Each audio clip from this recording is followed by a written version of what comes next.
अगर आप board exam की तैयारी कर रहे हैं तो आपको रेजिस्टेंस, रेजिस्टिविटी, लेंथ और एरिया के बीच में जो रिलेशन होता है उससे कंफर्म एक क्वेश्चन मिलेगा ही मिलेगा।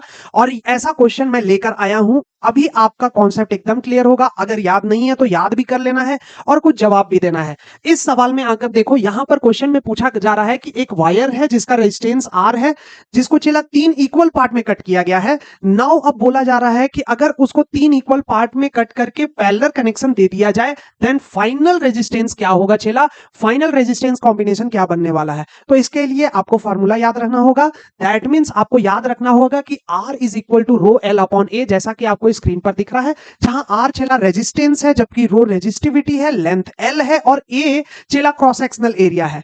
नाउ यहां पे चूंकि रिलेशन L के साथ है तो आप देख सकते हैं resistance is directly proportional to चेला L, मतलब R बढ़ेगा चेला तो लेंथ भी बढ़ेगा, चेला R बढ़ेगा तो लेंथ भी बढ़ेगा। इसका मतलब है कि R को 3 इक्वल, लेंथ को 3 इक्वल पार्ट में चेला बांट देंगे तो ऑफ कोर्स R भी 3 इक्वल पार्ट में चेला बढ़ जाएगा यहां वायर में।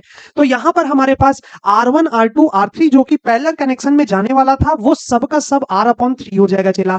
अब यहां पर तीनों का तीनों चूंकि पैरेलल कनेक्शन में है तो पैरेलल कनेक्शन का चेला फार्मूला लगा देंगे, जहां 1/R इक्विवेलेंट चेला दिख रहा है 1/R1, 1/R2, 1/R3 का प्लस, इसको सिंप्लीफाई करेंगे चेला 9/R आ जाएगा एंड देन फिर पलट देंगे तो R equivalent is equal to R/9 आ जाएगा चेला। वही हमारा फाइनल आंसर होने वाला है। ठीक है, बड़ा आसान सा क्वेश्चन है। जबकि इसी टाइप का क्वेश्चन अभी आपको और भी देखने को मिलेगा। जैसे ये क्वेश्चन देखो, लिखा है right the relationship between resistivity resistance of the cylindrical conductor of length L and area of cross section A, hence derive the SI unit of resistivity. तो चेला सिंपल सा बात है, रिलेशन बोल रहा है मतलब आपको तो सीधा बात है R is equal to rho l upon a ही लिखना है। अब सिलेंडर का है तो क्रॉस सेक्शनल एरिया A लिख दिए और फिर लेंथ को L लिख दिए, कोई दिक्कत की बात नहीं है। तो ये हमारे पास रिलेशन आ गया।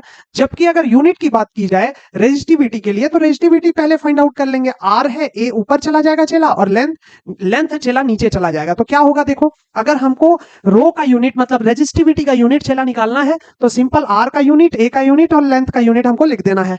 चला R का यूनिट चला सबको पता है ओम होता है, जबकि A का यूनिट चला मीटर स्क्वायर होता है और यहां पर लेंथ का यूनिट चला मीटर होता है। तो मीटर स्क्वायर और मीटर चला देखो यहां कैंसिल हो जाएगा, हमारे पास क्या आ गया, रो मीटर। हमारे पास क्या आ गया चला, रो मीटर आ गया, वही हमारा आंसर हो जाएगा। तो आप इस चीज को देख लेना।